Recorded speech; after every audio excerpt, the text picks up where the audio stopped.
Odoamne with the ulti available as well, so this is just going to get from bad to worse on the side of Roccat.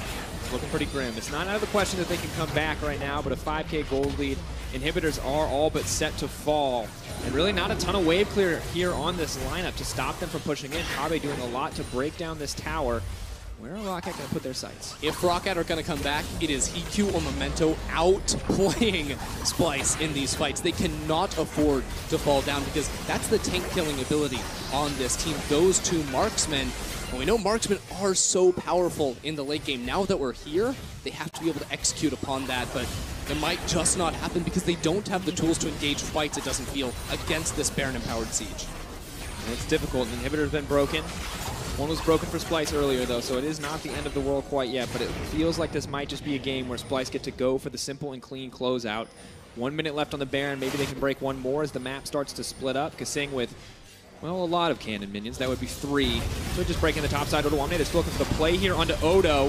Reset's going to start to come in. Darkfly takes him over the wall. They really want to chase this kill down. He is now going for the Resurrect. Is he going to be asleep when he wakes up? That's the question. Shut down in the end, but the rest of the team is pushing on the top side. Oh, that Ezreal out. Kobbe, you mad genius! He got all 4! That is the dirtiest shit I have seen in years! Absolutely shutting them down. Beautiful ulti. Gonna break an inhibitor. I think they could have ended the game, but so well played from Kobbe. That was nasty. Oh my, look at all those cannon minions to Splyce. They have Odoamne sacrifice his life in the bottom lane, but that's some hashtag worth, baby, because they have 2 inhibitors now. Good God. Just let that sink in. It's like flashbacks into like Xiao Wei Zhao, like trimming waves. I was like, oh. That reminds me of that Prey Ashe era Worlds 2016. Oh. You remember why this champion is always either played in every game or non-playable? Ezreal's just so good. Okay, so I would have been fine if this was just a replay of that Ezreal ultimate, but Roccat did do a lot of good things, I think, to try and get this pick, because when you're put in this position, well, they're going to lose that top lane inhibitor most likely anyways because of the amount of super minions, cannon minions that Splyce had. Let's just follow it. Yeah. Just that crisp. Oh, yeah. Ooh, that's nice. Ooh, and then that late locket of the Iron Solari. That was unfortunate. Ooh. The shield, maybe it would have blocked those recalls if it was a little earlier. This is just a good look for Splyce right now. The confidence there. This is the same kind of playmaking we saw from Roccat early in the game where Splyce would collapse and they would get a tower back in return. Splyce are now showing us the same thing. They're starting to level up in front of our eyes, Ender. And if you're ready for Rift Rivals, this is what you want to see from Splyce, is the confidence in the playmaking, responding elsewhere on the map, cross-mapping the enemy team. It's a good look. You want to see Xerxes from Spring Split. Now looking like Xerxes in Summer Split. Much, much better. And I think this big spike at the end there is coming off of that Baron plus Elder Dragon power play where they took those 2 inhibitors. Now just trying to put the finishing touches on this victory with 5 members grouping up towards the bottom lane.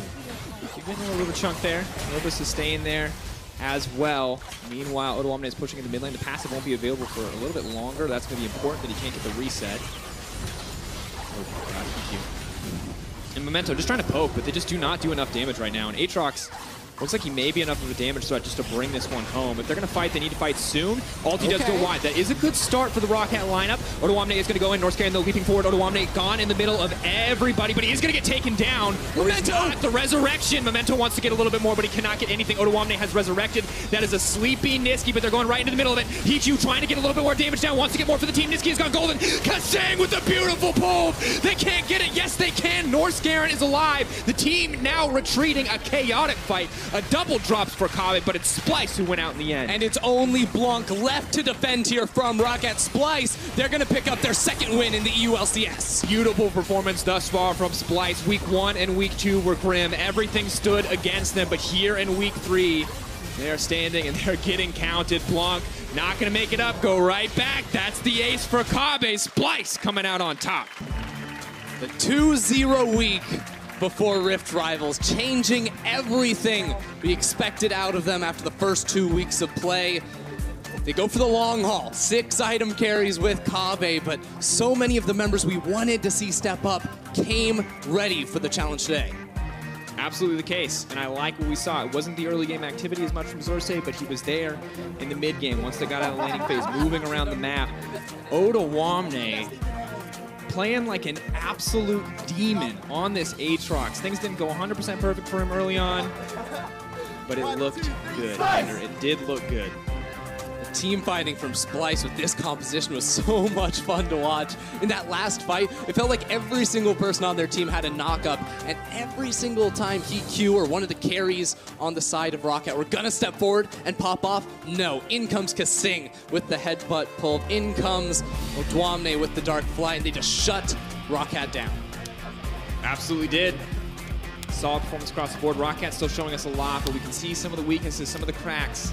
They needed perfect execution to make this composition work in the late game, and it's really hard, as it turns out, to stop all that CC from landing, to stop all those wombo combos, because even if you survive as long as you want to with that Kindred ultimate, the Alistair headbutt pull is going to be up again pretty quick. Yeah, they can still knock you out of that thing, and with Shen being the only true frontline on the side of Roccat, it was very difficult to kite out of those fights. I think that Prophet, doing as much as he did in this game, was certainly admirable. He got an inhibitor, got another turret on top of that, kiting these guys on Splice's side across the map. Just in the end, you can't do that to win a game. The team fights will come, and that's when Splice are going to beat you.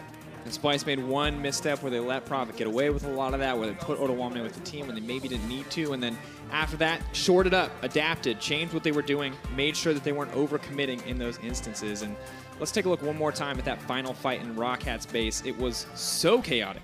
Yeah, just, again, look at what Splice's tanks do to deal with the damage dealers on Roccat. At the start, just waiting for the siege, waiting for the next minion wave to come on up. It's all going to get started off in just one moment. EQ gets chunked out, and as this minion wave comes on in, that's when Splice are going to be ready to pounce.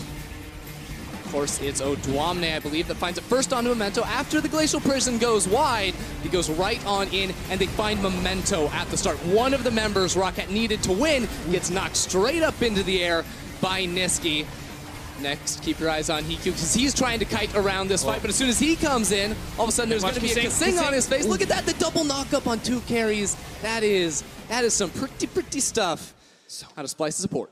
So good. I love it. The chain CC, the beautiful engages. Well, we want to know who you think deserves player of the game, so head over to @LO Esports on Twitter and vote. Your choices are Niski, Cersei, and Odwamne. I don't want to influence too much, but Odwamne popped off that game.